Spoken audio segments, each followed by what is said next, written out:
여러분, 예수님께서 십자가에 달려 돌아가신 후에 제자들이 결국 굉장히 당황했죠. 설마 주님이 돌아가실 줄 생각 못했어요. 그분이 왕권을 가지고 이스라엘을 다스릴 왕으로서 등극할 거라고 생각을 했죠.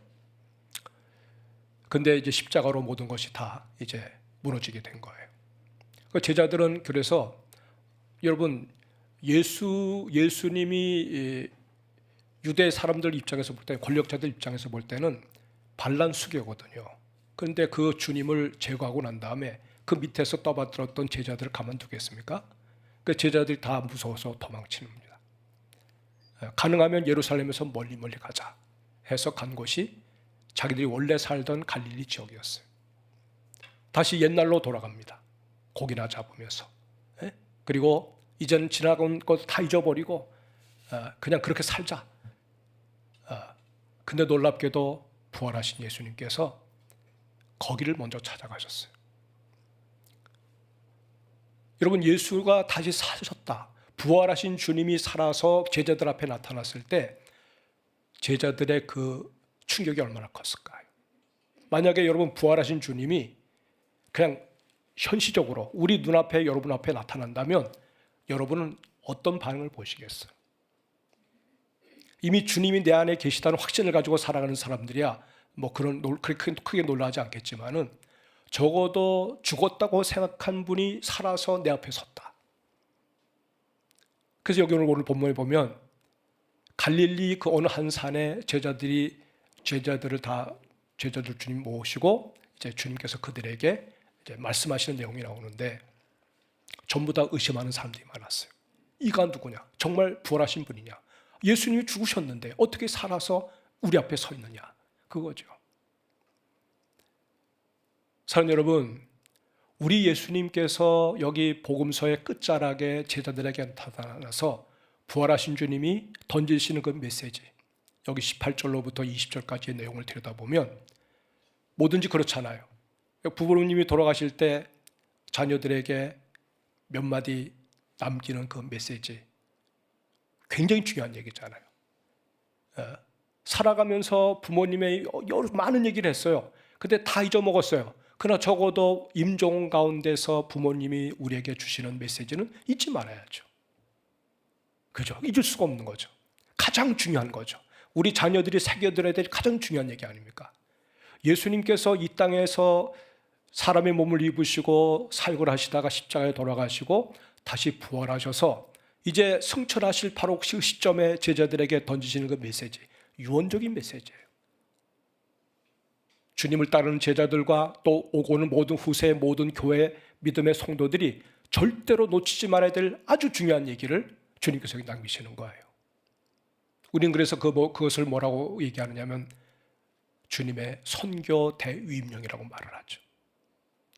선교에 대한 명령, 이것을 교회에게 명하신 거예요. 믿는 우리들에게 말씀하신 거예요.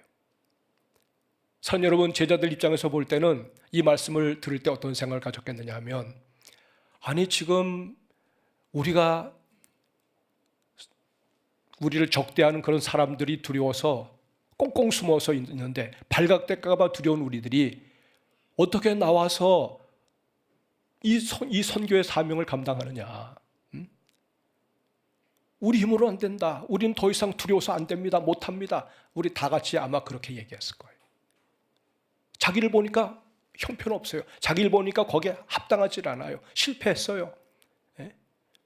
제자 베드로도 예수님을 모른다고 부인했습니다. 작은 여자 앞에서.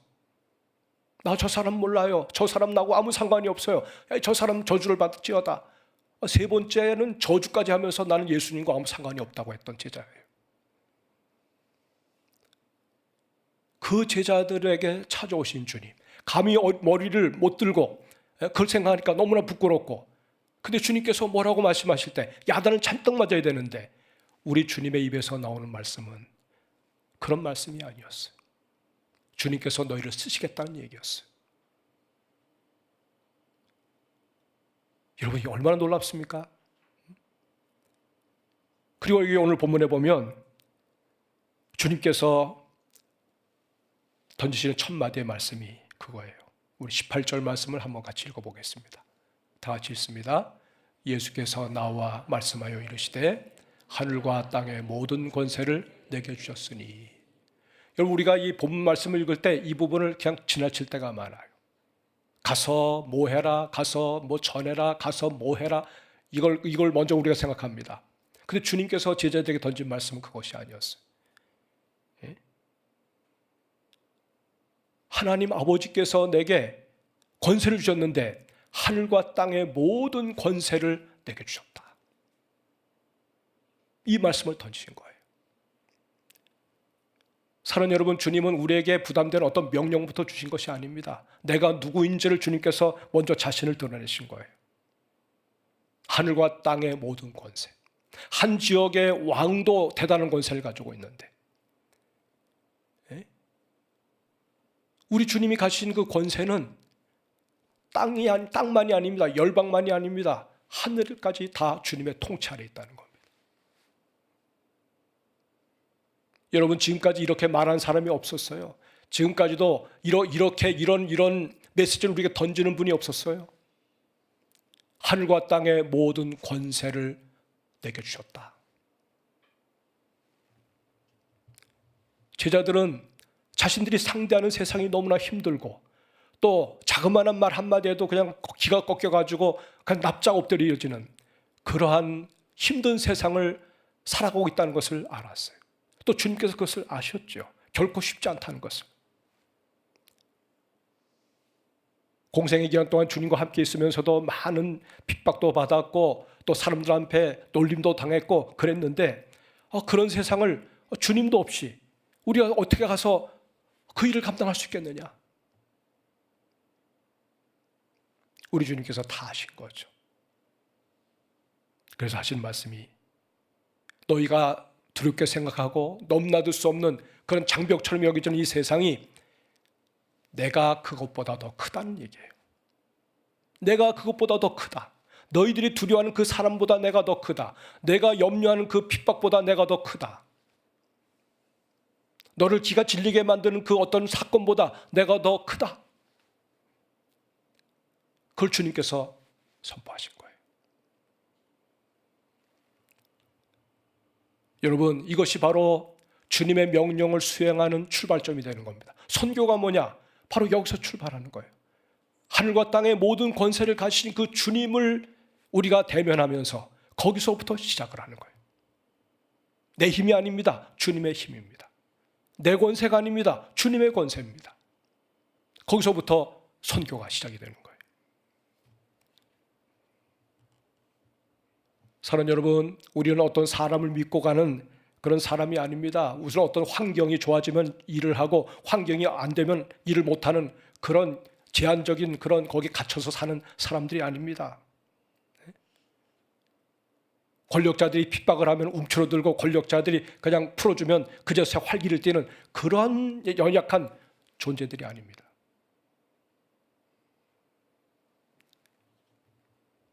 여러분, 모든 권세를 가지신 그 주님의 파워를 힘입어서 그래서 우리가 선교 현장으로 가는 거예요. 세상으로 가는 겁니다. 주님의 권세를 믿고 가는 것, 이것이 선교입니다. 우리가 직장에 가는 것도 학교에 가는 것도 무슨 사업을 하는 것도 여러분 심지어 사람을 만나는 것도 주님께서 주신 그 권세를 가지고 가서 만나는 거예요. 그래서 선교라고 하는 것은 여러분 우리의 어떤 열정이 아니고 우리의 힘이 아니라 주님의 권세에 대한 신뢰입니다. 하나님이 어떤 힘을 가지고 있는지를 믿는 그 믿음에 근거해서 우리가 선교를 하는 것입니다. 이것이 교회가 가지고 있는 중요한 요소예요. 이걸 잃어버리면 선교가 안 됩니다. 이걸 잃어버린 교회는 교회가 아닌 거예요. 주님의 권세를 앞세우고 살지 않는 성도는 신자가 아닌 거예요.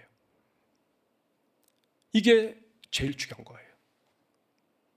성도 여러분, 혹시 우리 가운데 어떤 두려운 환경으로 인해서 어려움을 겪고 계신 분들 안 계십니까?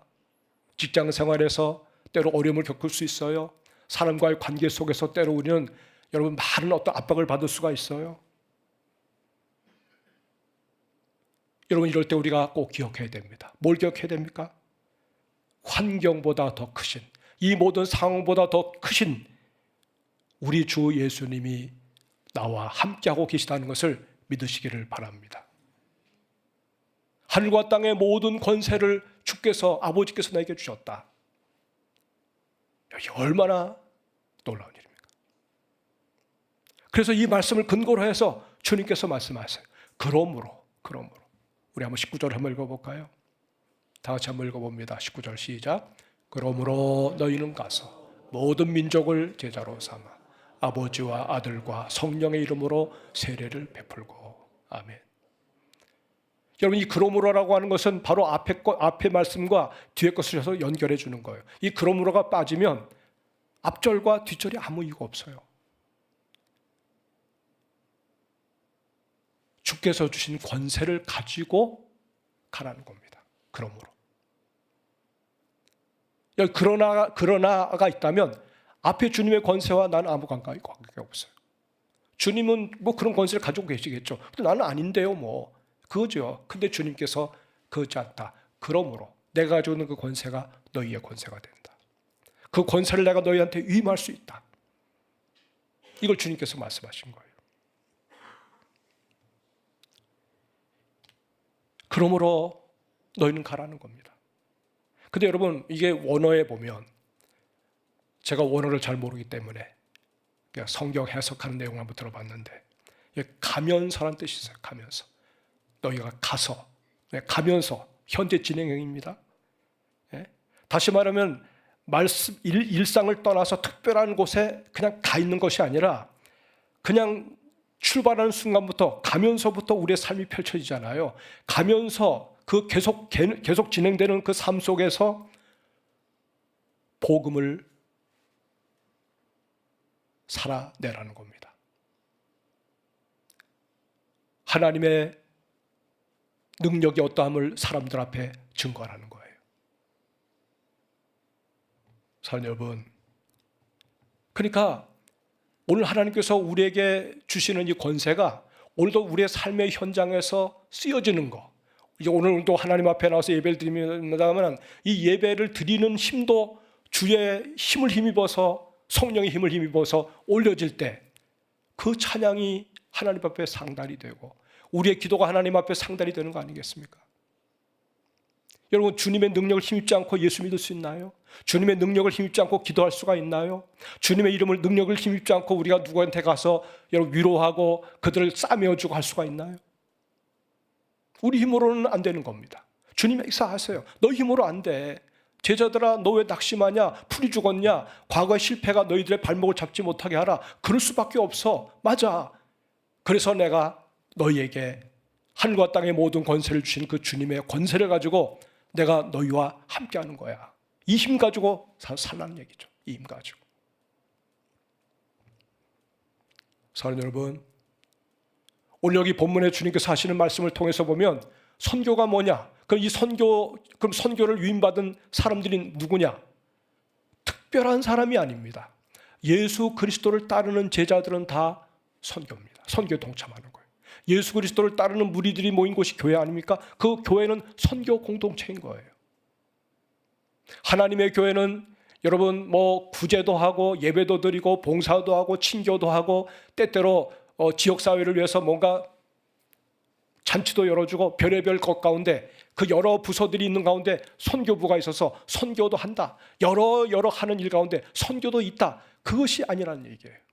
예수님께서 그러면 아마 이 마지막 시간에 하나님의 교회가 해야 될 일 가운데 이것도 있고 저것도 있고 여러 가지 백화점식으로 나열해서 말씀하실 거예요. 오직 주님께서 주신 메시지가 뭐냐면 선교다. 교회가 할 일이 선교다. 그래서 선교를 하는 것이 아니라, 선교를 한다고 하는 것은 다른 많은 일들 가운데 선교가 들어가 있는 거고, 선교적인 교회가 되어야 된다는 것은 뭡니까? 모든 것이 다 선교로 지배하게 된다. 우리가 호흡하는 것조차도 선교가 되어야 된다는 거예요. 내가 밥을 먹는 그 자리도 선교지가 되어야 된다는 거예요. 이걸 주님께서 말씀하신 거예요. 많은 성도들이 선교를 특별한 사람들만 하는 곳으로 생각을 하고 있습니다. 아프리카에서 사역하는 선교사님들, 여러분 여러 열방 가운데 선교하는 선교사님들을 기도하잖아요. 물론 교회가 그분들을 선교사로 구별해가지고 공적인 그런 직함을 줘가지고 내보냈습니다. 그거 무시할 수 없어요. 그분들이 선교사예요. 그럼 우리는 아닙니까? 우리는 보내는 선교사입니다. 또 현재 우리 근거리에 있는 모든 사역에서 일어나는 일들은 다 우리에게 선교지예요. 주님께서 그걸 말씀하시는 거예요. 나는 아니네. 주님께서 나를 그런 일에 부름받지 않았네. 여러분, 이게 엄청난 사단이 우리를 속이는 간교한 깨예요. 우린 그저 대리 충족하면 돼. 대리 충족. 그 선교사님 다 일을 하잖아. 그 목사님이 다 하는 일이야. 우리 그냥 대리 충족해 주면 돼. 우리가 돈 대주고 우리가 또 나름대로 그렇게 해주고 그분은 또 그런 일을 하고, 그렇게 우리가 생각을 합니다. 그게 안전한 얘기예요. 모든 제자들에게 주신 말씀이에요. 그러므로 너희는 가라. 모두가 가라는 겁니다. 우리도 가라는 거예요. 그래서 우리 모두는 보냄을 받은 사람들입니다. 여러분 생각해 보세요. 우리가 보냄받은 자리가 어딘지 생각해 보세요. 왜 하나님은 저와 여러분들을 직장에 보내셨나요? 왜 그 가정에서 살게 하셨을까요? 때로 보면 그 가정에 부모가 믿지 않습니다. 형제들이 믿지 않습니다. 또 믿다가 낙심한 그런 사람들도 있습니다. 별의별 여러 가지 문제를 안고 살아가는 가정들이 많아요. 왜 하필이면 좋은 이웃을 만나야 되는데 그런 엉뚱한투 그 이웃들이 내 곁에 있을까요? 이사를 갔는데 하필 그런 데로 갔어요. 빨리 이사 가야 되겠다. 또 갑니다. 우리 아이가 저 학교 가가지고 견디지 못하는 것 같대. 빨리 그냥 이사 가는 게 능사입니까? 여러분, 하늘과 땅의 모든 권세를 가진 주님이 우리에게 말씀하시는데, 우리가 살아가면서 일어나는 모든 일들, 우연이라고 생각하는 것들, 자그마한 일들, 이런 데까지 하나님께서 간섭하시겠나? 그 모든 영역 가운데 주님이 함께 역사하고 계시다는 것을 믿으시길 바랍니다. 거기에 하나님의 권세가 임하고 있는 거예요. 저렇게 하나님 앞에 쓰임받는 사람들 말고 바로 아무것도 아닌 나는 아니냐 아니냐, 그게 아닙니다. 모두가 다 볼 때 내가 아무리 무명한 존재를 할지라도 그리스도의 이름으로 살아가는 우리의 삶의 영역은 철저하게 주님의 권세가 통치하고 계시는 자리라는 것을 믿으시길 바랍니다. 하나님께서 파송하신 자리예요, 여러분. 그래서 우리가 취직한 것이 아니라 그 자리에 하나님께서 선교사로 보낸 거예요. 우리가 이사한 것이 아니라 그 고약하게 사는 사람들 그 동네에 주께서 우리를 파송하신 겁니다.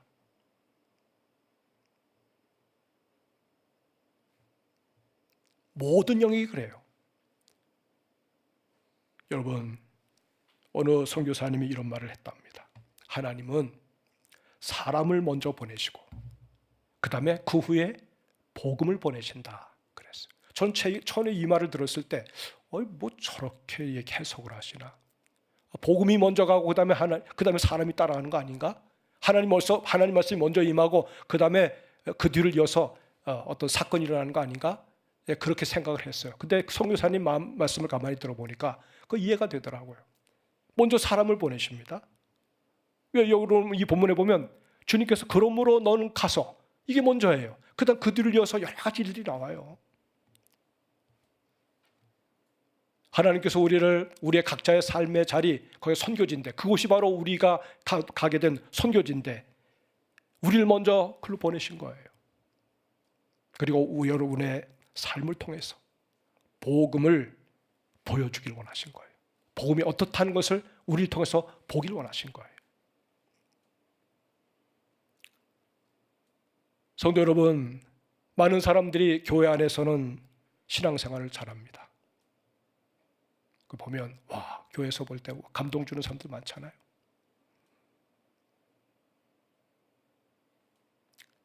근데 교회 문을 나서는 순간부터 신앙을 두고 갑니다. 그리고 다시 옷을 갈아입고 다시 세상 옷을 갈아입고 세상 언어를 다시금 키고 또 세상의 안경을 끼고 전혀 다른 모습으로 삶이 탈바꿈합니다. 예수님은 그것을 원하지 않으신 거예요. 여러분, 주일은 한 주간의 끝이 아닙니다. 주일은 어떻게 보면 시작이에요. 예배당은 종착점이 아니라 바로 여기서 출발점입니다.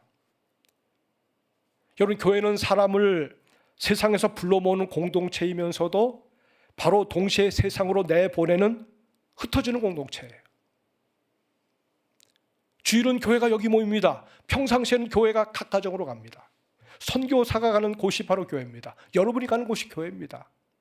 우리의 가정이 교회입니다. 만약에 그리스도를 알지 못하는 데 아들이 있다, 자녀가 있다, 그들은 선교의 대상이에요. 까다로운 이웃을 만났다, 그들은 내가 어떡하든지 그리스도 앞으로 인도해야 될 주님께서 나에게 준 선교의 대상이에요. 그래서 월요일의 직장이 이런 선교지입니다. 아유, 월요일 일하면 어떻게 가지? 직장에 대한 어떤 스트레스가 나오잖아요. 근데 주님께서 그러지 마라, 딸아. 그러지 마라, 아들아. 너가 오늘 내가 너에게 준 그 선교지로 가는 거야. 거기서 만나는 사람들이 다 너의 복음을 들어야 될 선교사야. 학교로 보내줍니다. 학교가 바로 선교지입니다. 병원에서 사역하는 분들도 계시죠. 병원이 바로 선교지예요. 그냥 내가 이렇게 열심히 해가지고 월급을 받고 그래서 나름대로 삶을 유지할 수 있는 생계를 위한 그런 공간이 아니에요. 주님께서 나에게 맡겨주신 소중한 자리예요. 똑같이 의료행위를 하는데 한 사람에게서는 따뜻한 사랑이 전달돼요. 또 한 사람에게서는 불안감이 전달이 돼요. 거칠게 환자를 다뤄요. 투명해, 아주 뭐랄까요? 아주 투명스러워요. 미소도 띄워주질 않아요. 환자가 불안하죠. 제가 지난 주간에 우리 모현덕 집사님 여기 계시는데 우리 아들 문제로 같이 세브란스를 갔어요. 거기 재활병원이거든요. 좋은 병원이거든요. 그래서 우리 집사님 또 몸이 아프셔서 또 말도 좋아하시니까 그냥 우리 식구라고 생각하고 좀 우리 병원장, 병원에 있는 의사하고 좀 만나서 얘기 좀 해달라고 해서 가자고 같이 갔어요. 그래서 제가 그분하고 대화를 하는데 얼마나 거친지, 그리고 막 말을 함부로 합니다. 제가 좀 이렇게 무슨 그런데요, 뭐 그런데요가 뭐냐고 그러면서 막 날 야단을 치는 거예요. 그래서 그분과 조금 더 내가 요동하지 않고 그냥 잘 얘기하면서, 흥분하지 않고 잘 얘기하면서, 그 다음에 내가 만약 저 자리에 있었다면 내가 어떻게 됐을까? 내가 환자를 저렇게, 내가 저런 식으로 했을 때 환자가 받을 충격이 어땠을까? 그 생각하니까 마음이 아프더라고요. 자기가 지시한 대로. 그래서 여기 올 수 없다는 거죠. 이런저런 일 때문에 그 아들을 여기서 받을 수 없다. 뭐 그런 식으로 하면서 막 투명스럽게 얘기해요. 제가 그냥 가만히 그냥 나오려다가 제가 한마디 했어요. 근데 의사 선생님, 제가 담임 목사입니다. 교회를 섬기는 담임 목사입니다. 그 얘기했더니 갑자기 얼굴이 좀 이렇게 놀라는 표정이에요. 그리고 말이 쑥 들어가요. 그리고 나왔어요. 그래서 성하는데 그날 뭐 이게 모든 것이 잘 해결되지는 않았지만, 그날 우리 모 집사님 엄청나게 화가 나셨어. 그냥 목사를 앉혀놓고 막 그냥 막 그래 난리치는 그를 보면서 막 흥분해가지고 막 뛰어들어가서 막 뭐라고 그러려고 막 그러고, 그래서 내가 오히려 말려서 왔는데요. 만약에 저분 안에 그리스도의 영이 계시다면, 주님이 계시다면, 그러면 나름대로 다 사정이 있고 해서 뭐 그런 사람들 다 편히 봐주면 내가 어떡합니까? 이런 이제 쪼인데, 그럼에도 불구하고 그래도 뭔가 기쁨을 줄 수 있고 위로를 줄 수 있는 말을 할 수가 있을 텐데, 그에게는 그 자리가 선교지가 아닌 거죠. 선교사라고 스스로 생각하지 않은 거죠. 사랑하는 여러분, 하나님께서는 우리가 있는 곳, 그곳에서 우리의 말과 우리의 태도와 표정과 또 사람을 배려하는 그런 마음과 정직함과 상대편을 품어주고자 하는 그런 따뜻한 사랑을 보여주기를 원하시는 거죠. 그래서 예수 그리스도가 어떤 분인지를 우리의 삶을 통해서 보여주기를 원하시는 거죠. 그 현장이 제일 중요한 겁니다, 여러분. 교회 안에서의 행동, 삶의 어떤 영향력보다도 바깥에서 그냥 내가 홀로 사는 그 자리 현장에서 보여주는 그것이 더 중요하다고 보시는 거죠. 여러분, 세상은 성경을 읽지 않습니다. 불신자들은 성경을 읽지 않습니다. 그러나 그리스도인들의 삶은 읽어요. 저 상대편의 삶은 읽어요. 그래서 복음은 우리의 입술보다도 삶을 통해서 먼저 상대편에게 들려지는 거예요. 말하기 전에 이미 벌써부터 상대편으로부터 들려오는 거예요. 사랑하는 성도 여러분, 우리가 주님께서 우리를 보내실 때, 가라 하실 때 우리가 이미 주님 앞에서 파송되는 선교사라는 것을 말씀하셨고, 또 우리가 가는 그 어디든 간에 거기는 선교지라는 사실을 말씀하신 거예요. 이게 선교적인 교회의 의미예요. 여러분, 우리는 모든 걸 선교의 관점에서 풀어야 돼요. 이게 우리의 사명을 따라 사는 사람, 주님의 명령을 수행하는 사람들이 가져야 될 태도예요. 자세예요. 여러분, 오늘 예배를 마치고 이제 집으로 돌아가실 텐데요. 교제하고 또 식사하시고 오후 시간 가지시고 돌아가실 텐데요. 이렇게 생각 마세요. 오늘 주일 예배 고단한데 다 끝났다. 예배가 끝났어. 자유야? 해방이야? 주님은 그럴 때 우리에게 말씀하실 거예요. 예배가 지금부터 시작이 된다. 주의 집을 떠나는 순간부터 다시 예배가 시작이 된다. 또 내일부터 우리는 어떻습니까? 다시 선교지로 파송이 되는 겁니다. 회사로 가는 것이 아니라 선교지로 가는 거예요. 가정으로 돌아가는 것이 아니라 가정이 우리의 선교지입니다. 어떤 가정은 건강합니다. 어떤 가정은 건강하지 못해요. 내가 키우는 그 자녀들, 내 혈육이기 때문에 그저 내 자식이라고 생각하지 마시고 오늘 내가 선교사로서 그에게 뭔가 줘야 될 것이 있는 내 선교의 대상이라고 생각을 해보세요. 그 자녀를 대하는 태도가 달라질 거예요. 주를 알지 못하는 그 부모님을 보면서 내가 다른 거 가지고 부모님 속을 새기면 안 되지. 괜히 예수 얘기했다가 괜히 어머님 짜증나고 그렇게 하면 안 되지. 여러분, 내가 선교사로서 내 앞에서 서 계시는 분이 불신자인데 부모님인데 그리스도를 몰라요. 선교에 눈이 뜨면 그렇게 보질 않는 거예요. 어떻게 하든지 부모의 마음을 잘해드리고 얼마든지 이전에 내 아들이 아니구나, 이전에 내 딸이 아니구나, 어떻게 내 딸이 저렇게 변화됐나, 나를 변화시키신 그리스도를 행동으로 보여주고 때로 용기를 내서 입술의 고백으로 보여주고, 그럴 때 뭔가 변화가 일어나는 거, 그때 뭔가 사건이 일어나는 거지. 가만히 입 닫고 있으면서 아닌 척하면서, 직장에서도 아닌 척하면서, 여러분, 그건 그리스도인이 가져야 될 태도가 아니에요. 비굴한 태도예요. 절대로 그런 모습을 통해서 그리스도가 나타나질 않아요.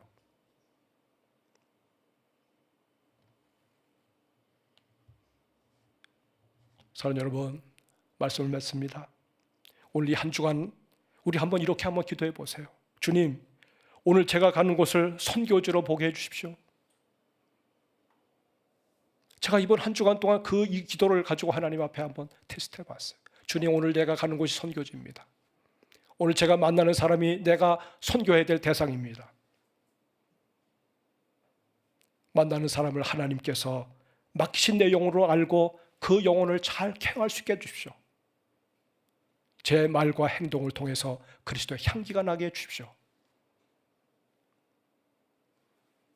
여러분, 오늘 우리가 가는 곳이 바로 선교지입니다. 내가 머무는 자리가 선교지예요. 그렇다면 이 선교지에서 우리가 어떻게 삶을 살아야 될까? 이것은 제가 다음 주에 이제 이거 두 편으로 나눴어요. 두 편은, 나머지 편은 다음 주에 말씀을 통해서 전하고자 합니다. 사랑하는 여러분, 오늘도 우리가 얼마나 우리 주님의 위대하신 그 능력, 하늘과 땅의 모든 권세를 가지신 그 주님의 권세를 내가 마음껏 사용할 수 있다는 것, 여러분이 가지고 있는 그 별것 아닌 힘 가지고 자랑하지 마시고, 별것 아닌 것 가지고 사람들한테 감동 주려고 하지 마시고, 별것 아닌 것을 자랑하면서 내가 이 정도를 가지고 있다고 얘기하지 마시고, 정말 예수를 만난 사람이라면 하늘과 땅의 모든 권세를 가진 그 주님의 그 권세를 내 것으로 삼아서 그 힘 가지고 어디든 가고 누구를 만나든 그리스도가 내 주님이신 것을 증언하는 하나님의 사람들이 다 되시기를 주의 이름으로 축복합니다.